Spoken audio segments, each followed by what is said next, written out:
Hello friends, welcome back to our YouTube channel the teachers guide.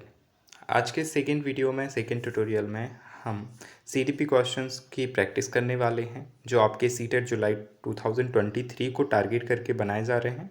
साथ ही आप किसी भी तरह के टीचिंग एग्ज़ाम के लिए प्रिपरेशन कर रहे हैं तो सीडीपी के ये क्वेश्चन आपके लिए हेल्पफुल रहेंगे।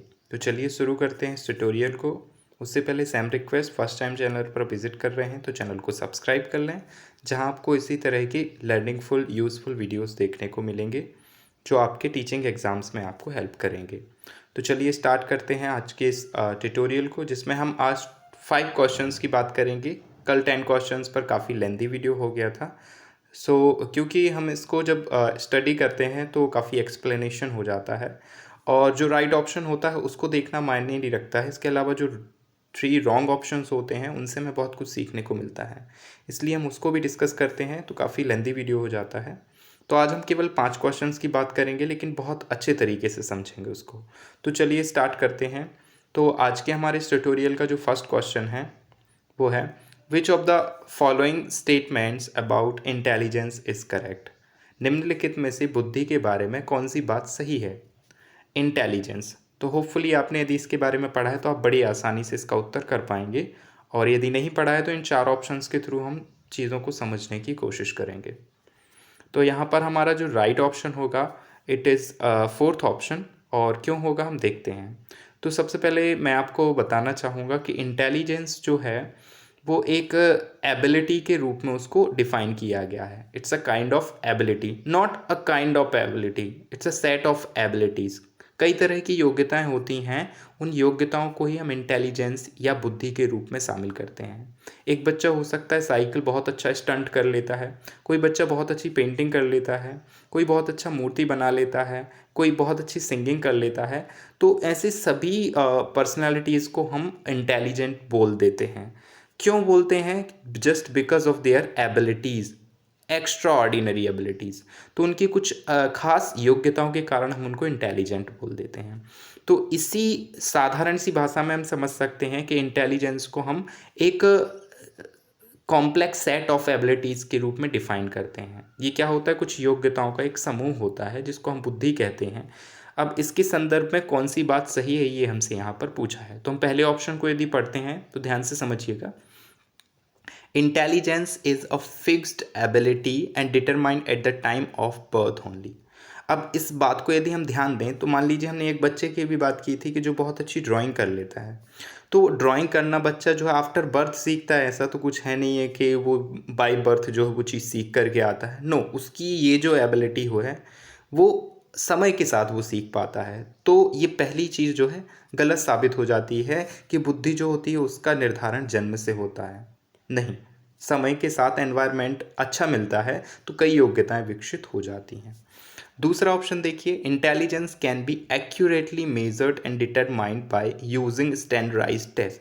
क्या इंटेलिजेंस को हम एक्यूरेटली मेज़र करते हैं? तो इंटेलिजेंस यानी बुद्धि के संदर्भ में ये बात गलत है कि हम इंटेलिजेंस को या बुद्धि को सही तरीके से सटीक रूप में माप सकते हैं। उसके विषय में हम एक अंदाज़ा बस लगा सकते हैं, एक्यूरेटली एक मेज़रमेंट हम प्रोवाइड नहीं कर सकते कि कोई कितना इंटेलिजेंट है, हम ये नहीं बता सकते। तो ये ऑप्शन भी इंटेलिजेंस के कंटेक्स्ट में राइट नहीं है। थर्ड ऑप्शन को हम पढ़ते हैं यदि, intelligence is a unitary factor a single trait. तो थ्योरिस्ट ने इस तरह की थ्योरीज दी हैं जिसमें इंटेलिजेंस को एक यूनिटरी फैक्टर थ्यो माना गया है। मतलब एक ही चीज़ है, एक ही योग्यता है जिसको हमने बुद्धि का नाम दे दिया है। लेकिन बहुत सारे जो थ्योरिस्ट हैं, क्रिटिक्स हैं, वो इस चीज़ को नहीं मानते। तो इस मायने में हमारा ये ऑप्शन भी ज़्यादा सटीक नहीं होगा। लेकिन जो फोर्थ ऑप्शन है जिसके होने के सही होने के कई कारण हैं, देखते हैं उसको।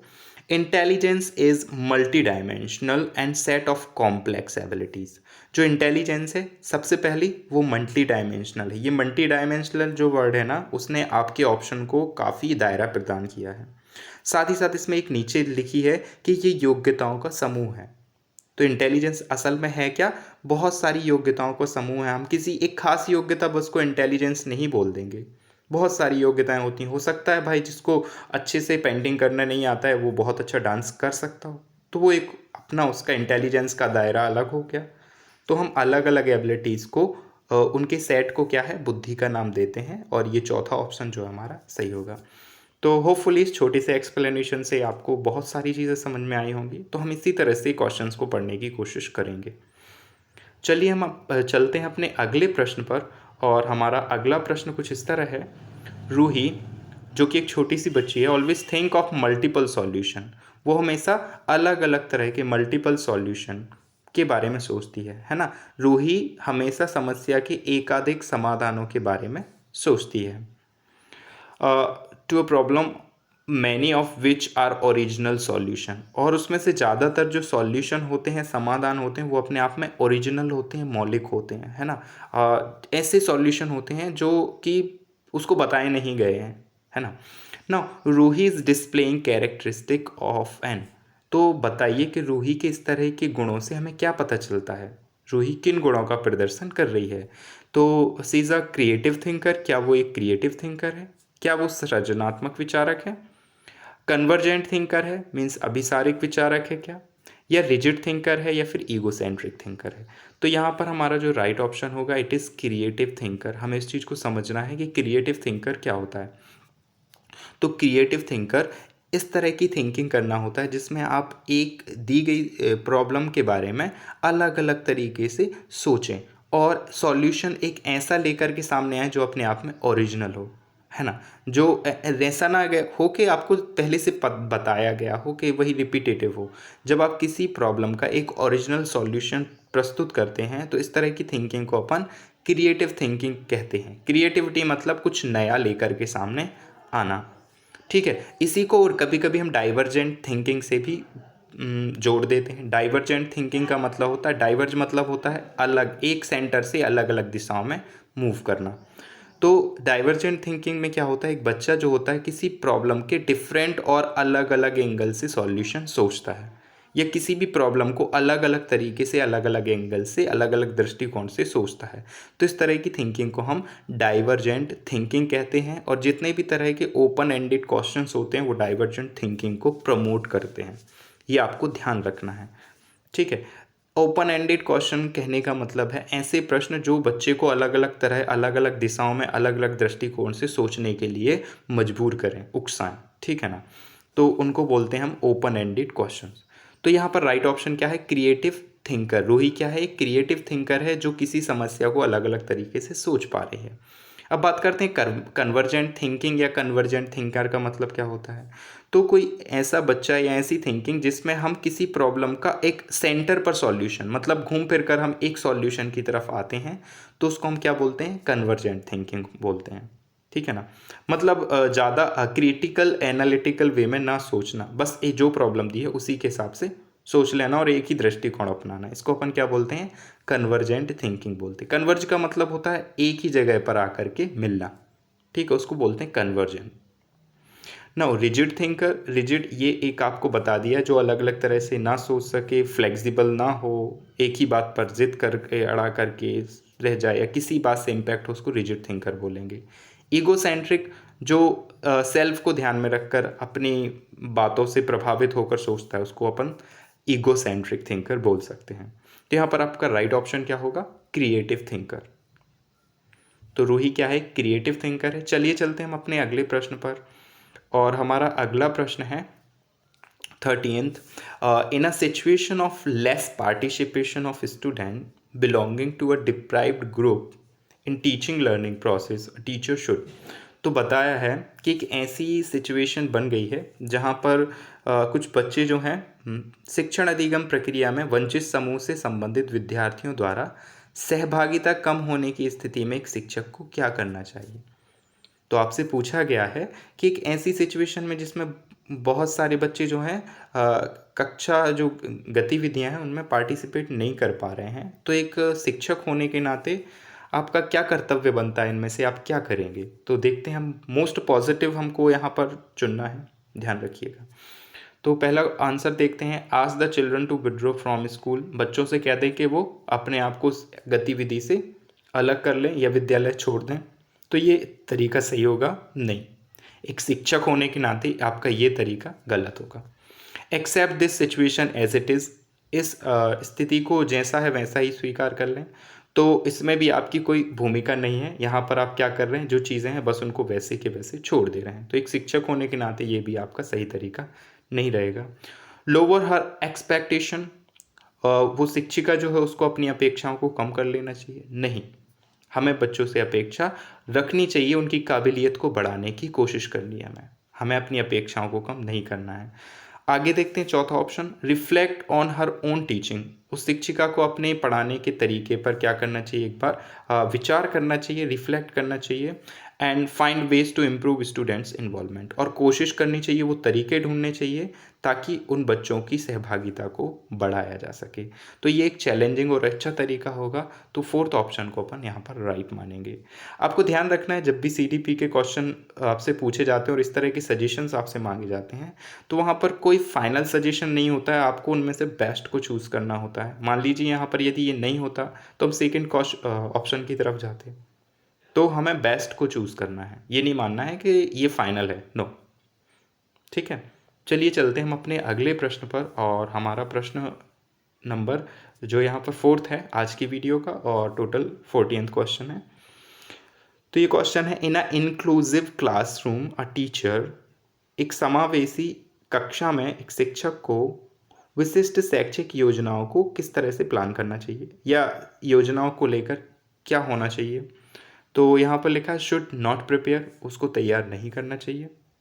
शुड अकेजनली प्रिपेयर, कभी कभी विशिष्ट योजनाओं को तैयार करना चाहिए, नहीं। शुड एक्टिवली प्रिपेयर, हाँ, उसको सक्रिय रूप से इन योजनाओं के लिए तैयार होना चाहिए। शुड डिस्करेज, ये भी गलत होना चाहिए, ये भी गलत, ये भी गलत। तो इंक्लूसिव क्लासरूम में एक शिक्षक को हमेशा विशिष्ट योजनाओं को लेकर तैयार रहना चाहिए। अब इंक्लूसिव क्लासरूम क्या होता है, एक ऐसी कक्षा जिसमें हम सभी तरह की अलग अलग विविधताओं को नकार देते हैं और सभी बच्चों को एक क्लासरूम में एक साथ सिखाने की योजना बनाते हैं। अब जब अलग अलग वैरायटी के बच्चे एक ही क्लासरूम में बैठेंगे और उनकी नीड्स बहुत सारी होंगी, तो एक शिक्षक को पहले से प्लान करके जाना पड़ेगा, उन बच्चों के हिसाब से अलग अलग विशिष्ट योजनाओं को बनाना पड़ेगा और सक्रिय रूप से उनको लागू करना पड़ेगा। तो यही चीज़ आपसे पूछी जा रही है कि एक शिक्षक को एक्टिवली उन योजनाओं को बनाना चाहिए। ठीक है, तो होपफुली इतनी बात समझ में आई होगी। चलते हैं हम अपने नेक्स्ट क्वेश्चन पर, और आज का ये लास्ट क्वेश्चन है, question number 5, the primary characteristic of children with dyslexia.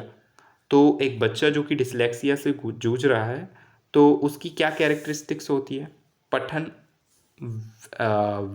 पठन वैफल्य, ओके।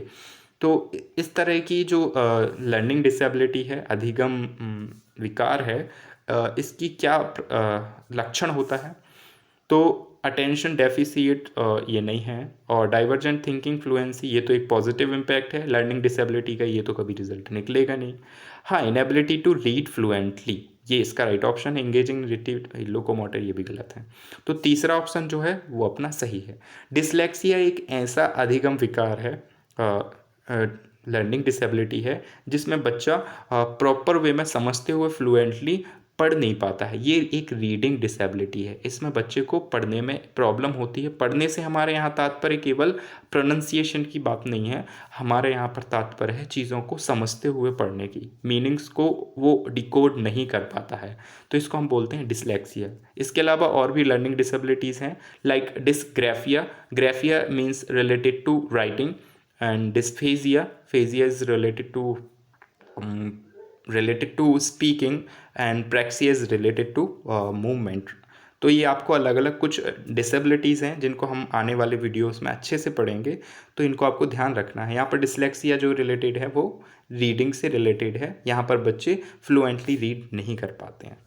तो होपफुली ये वीडियो, ये ट्यूटोरियल आपके लिए काफ़ी हेल्पफुल रहा होगा, और आप अपने जो एक्सपीरियंस हैं उसको कमेंट के थ्रू शेयर करें, और यदि वीडियो अच्छा लगा है तो वीडियो को लाइक करें एंड अपने फ्रेंड्स के साथ ज़रूर शेयर करें। चैनल को सब्सक्राइब कर लें, जहां पर हम CTET 2023 के पर्सपेक्टिव से बहुत सारे यूज़फुल कंटेंट को लाएंगे जो आपके लिए काफ़ी मददगार होगा।